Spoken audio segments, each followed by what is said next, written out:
La poularde est par définition une volaille festive. Pour profiter au maximum de son goût unique et de sa chair tendre, les élèves de terminale de la section cuisine du lycée Hélène Boucher proposent de la faire cuire dans une croûte de pâte à sel. Donc là, on a une poularde de 2 kg qui fait facilement 5 à 6 personnes. Dans un premier temps, il faut assaisonner la poularde, un peu de sel à l'intérieur, puis poivre dedans et dehors, avant de passer à la confection de la farce. Pour cela, il faut peler les citrons à vif, enlever quelques quartiers, détailler les pommes en petits dés et émincer la gousse d'ail. Dans un saladier, on met les petits suisses, le citron, l'ail, la pomme, puis la chapelure et l'œuf, un peu de thym et enfin du sel et du poivre. Il ne reste plus qu'à farcir la poularde.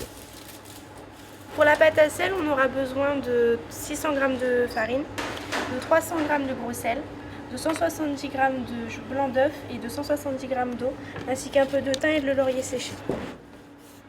Faire une pâte à sel est d'une simplicité enfantine. Il faut ensuite la travailler comme pour une tarte. Un premier carré est découpé pour servir de socle à la volaille, puis on forme une cloche pour couvrir la poularde. L'humidité de la volaille va rester au maximum emprisonnée. Voilà. Et malgré qu'il y a du sel dans la pâte, là, le sel, ça comprend que 50% de la croûte. Ça va simplement que légèrement assaisonner la volaille. Il est temps de mettre au four, 1h30 à 200 degrés. La partie la plus facile est faite, il reste le plus délicat.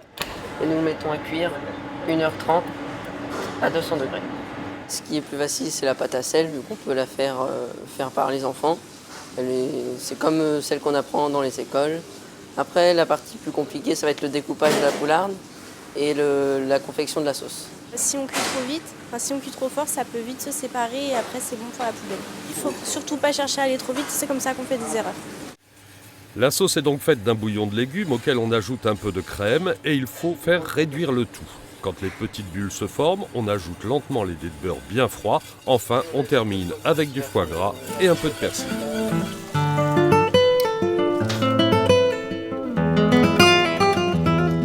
Ici, la garniture est faite d'un millefeuille de légumes et d'un oignon au four farci de lardons, mais chacun peut choisir l'accompagnement de son choix. Le but est d'avoir une assiette bien présentée pour un repas de fête réussi.